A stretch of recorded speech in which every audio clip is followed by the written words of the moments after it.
Une question pour les menteurs. Apocalypse 21:8 dit que tous les menteurs, leur part sera dans les temps ardents de feu et de soufre, qui est la seconde mort. Est-ce que ça veut dire que si je mens ou que je suis un menteur, j'irai en enfer? Alors attention à ne surtout pas sortir ce verset de son contexte, puisque tu as des gens très mal intentionnés qui le font pour mettre la trouille aux gens et enseigner la perte du salut. Je vais plutôt t'expliquer pourquoi ce verset est important pour deux raisons, des raisons qui sont belles et rassurantes pour nous.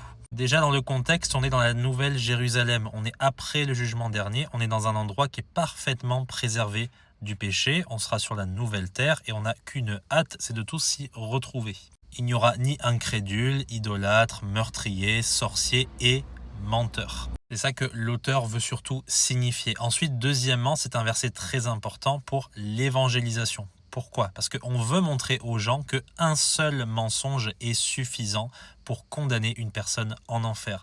Ça montre à quel point Dieu déteste le péché, à quel point il est saint et il est juste. Et du coup, quand on évangélise, on veut montrer aux gens qu'ils ne peuvent pas se contenter de dire oui, je mens un petit peu comme ça et c'est pas si grave parce qu'au moins je ne suis pas. Non, non, un seul péché est suffisant pour te condamner en enfer. Donc tu dois chercher un refuge en Jésus-Christ qui est venu mourir à la croix pour tes péchés, qui vient ôter cette condamnation qui t'est réservée.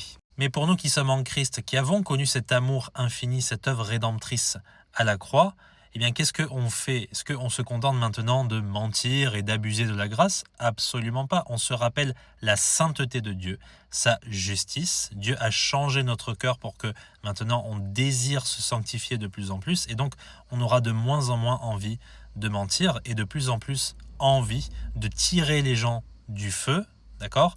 Et aussi de les préserver de ce mal du mensonge et de tout ce qui est mentionné dans cette liste. Puisque quoi qu'il advienne, rien ne peut me séparer de l'amour de Dieu qui est en Jésus-Christ. Christ a déjà payé pour tous mes péchés, passés, présents et futurs. Tant que je place ma foi en ce que lui a accompli, je suis sûr d'aller au paradis. Que Dieu te bénisse.